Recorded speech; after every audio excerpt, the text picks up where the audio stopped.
นี่มองบนนี่กดกำพอยเมียนปีเนี่ย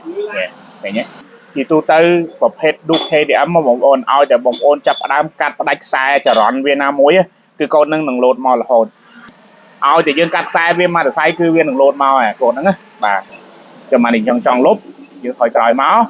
bà dương chỗ trong cho một ní ná bà lục code cầm hôi cái này là dương chơi lục code cầm hôi của phê kê thì âm nước bóng bốn nhưng xong bị chạy bóng bốn tích cứ dương chơi cầm nọt ná từ dương lục ban bóng bốn bà ở đây dương chập đau cầm nọt dọc ná bà dương cầm nọt dọc cho mà ha năm pi quán đọc cầm pờ giống như dầu lịch pi mùi nè pi nước để dương chơi prao bóng bốn cho nên xua nhôm tha bong f 2 F1 ហ្នឹងអាហ្នឹងគេប្រើសម្រាប់អីហ្នឹងហើយបងប្អូនណាប្រើសម្រាប់កំណត់យកអញ្ចឹងបងប្អូនថ្ងៃនេះសង្ហាអត់បងប្អូនដូចងឹតណាមកថ្ងៃនេះខ្ញុំមកនាំបងប្អូនដែលប្រើជាមួយនឹងម៉ាស៊ីន scan CTY ហ្នឹងគឺមានបងប្អូនច្រើនដែរដែលគាត់ទៅតែទិញថ្មីទៅគាត់អត់ដឹងថា scan ប្រភេទ moto Aduk ហ្នឹងយើង scan យ៉ាងម៉េចเนาะបាទតែសម្រាប់បងប្អូនយើងដែលគាត់ទិញទៅយូរហើយគឺគាត់ស៊ាំហើយគាត់ចេះប្រើណាអញ្ចឹងវីដេអូនេះគឺផ្ញើជូនទៅដល់បងប្អូនដែលទិញទៅថ្មីណាបាទតោះមកមើលណានេះដូច scan មកវាគឺនៅត្រង់ចំណុចនេះសម្រាប់ឌុកណាបងប្អូននេះបាទអញ្ចឹងដូច scan មកវាគឺដូចមួយនេះណាតោះឥឡូវយើងចាប់ដើម scan ទាំងអស់គ្នាណាយើងប្រើជាមួយនឹងម៉ាស៊ីន scan CTY អូខេអញ្ចឹងបងប្អូនទាញអាដូចនឹងចេញមកណាបាទទាញអាដូចនឹងចេញមកអូខេចឹងយើងចាប់ដើមដោតទៅតាមគំនេកបាទរបស់វាទៅបាទនៅខាងណាអូខេអញ្ចឹងក្រោយពីបានដោតចូលទៅលើដូច scan របស់វាម៉ាស៊ីនរបស់យើងគឺនឹងចេញរូបរាងបែបនេះឲ្យបងប្អូនមើលណាបាទឆោខាងនេះមកកុំឲ្យចាំងពងពលឺអញ្ចឹងបងប្អូនជ្រើសរើសក្រុមហ៊ុនណាបាទយើងចូលវិនិច្ឆ័យកំហូចបាទបន្ទាប់មកយើងរក KTM នេះ KTM នៅកន្លែងនេះបងប្អូនបាទចូលមកនេះមកបាទយើងចុចអូខេទៅណាបាទអញ្ចឹងមកដល់កន្លែងហ្នឹងបងប្អូនរើសណាបាទរើសយកខ្ញុំយកលេខ2វិញឃើញទេបាទអញ្ចឹងខ្ញុំយក2ដល់ខ្ញុំចុចអូខេណោះបាទខ្ញុំយក engine 012យើងអត់ទាន់បានបើកសោបងប្អូនឥឡូវខ្ញុំសុំបើកសោសិនណាខ្ញុំថយក្រោយបាទខ្ញុំចុចអូខេម្ដងទៀតបាទម្ដងទៀតបាទអូខេឥឡូវយើងសុំមើលកូដកំហុសវាបន្តិចណោះយើងមើលកូដកំហុសនៅកន្លែងនេះបាទនេះបងប្អូននេះកូដកំហុសវាមាន2នេះឃើញទេបាទកូដនេះកូដ P0650 នេះទីទូទៅប្រភេទ Duke KTM មកបងប្អូនឲ្យតែបងប្អូនចាប់ផ្ដើមកាត់ផ្ដាច់ខ្សែចរន្តវាណាមួយគឺកូដនឹងឡូតមករហូតអញ្ចឹងបើសិនណាបងប្អូនឃើញអាកូដខាងលើនេះឲ្យតែយើងកាត់ខ្សែវាមកតែខ្សែគឺវានឹងឡូតមកហើយកូដហ្នឹងណាបាទអញ្ចឹងបើសិនណាបងប្អូនឃើញបែបនេះបងប្អូនអាចចូលទៅលុបបានណាបាទបងប្អូនអាចលុបបាន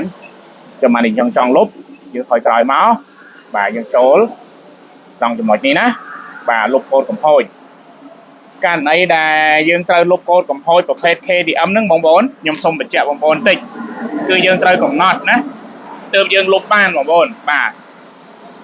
អញ្ចឹងយើងកំណត់យ៉ាងម៉េចតោះចូលជាមួយខ្ញុំអស់គ្នាចុចអូខេបាទនេះកំណត់យកនេះកំណត់យកឆ្នាំ2017បាទបើយើងអាចលុបបានបា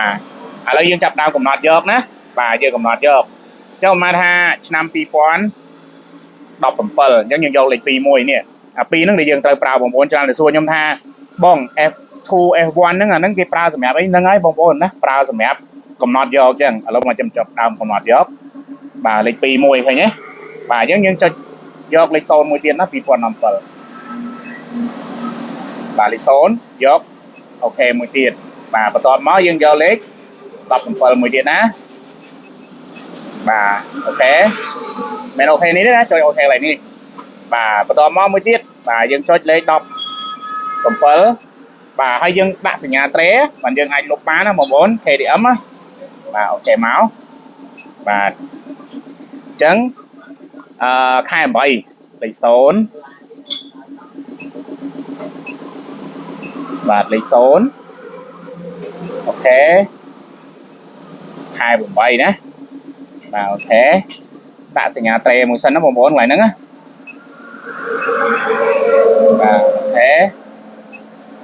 ច្រឡំតែអូខេនេះបងប្អូនមើលបាទ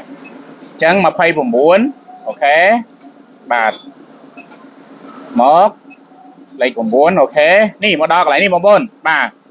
យល់ព្រមលុបនេះបានយើងមកចុចអូខេនេះវិញនេះចាប់ផ្ដើមលុបណាបាទតោះដាក់អញ្ចឹងបានលុបបានណាបើអញ្ចឹងបងប្អូនលុបអត់បានទេណាបាទនេះយល់ព្រមលុបបាទអញ្ចឹងយើងបិទសោវាចោលបន្តិចហើយចាំយើងបើកឡើងវិញបាទរងចាំបន្តិចទៅ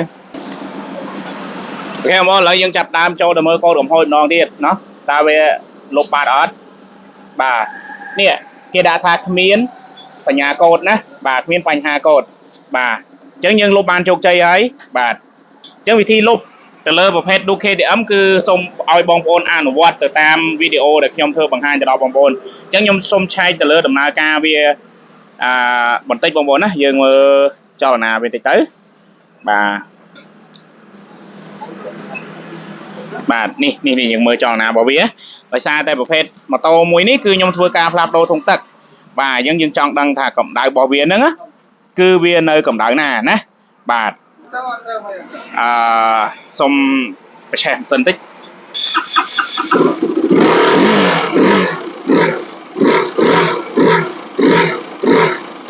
ដូចជានេះយើងមើលកន្លែងនេះណានេះតាក់ទងនឹងកម្ដៅរបស់វា temperature របស់វានេះបាទនេះវាចាប់ដើមឡើងណាកម្ដៅយើងចាំមើលទាំងអស់គ្នាបាទនេះបិចបាញ់សាំងបងប្អូនណានេះ cylinder 1 injector ថែមនេះគឺកំពុងតែដើមដំណើរការឲ្យបិចបាញ់សាំងរបស់វាអានេះ vol ហេងណាតាក់ទងនឹងការសាអគុយនេះបងប្អូនអាចមើលបាននេះណោះបាទអានេះ oxygen របស់វាបងប្អូនបាទ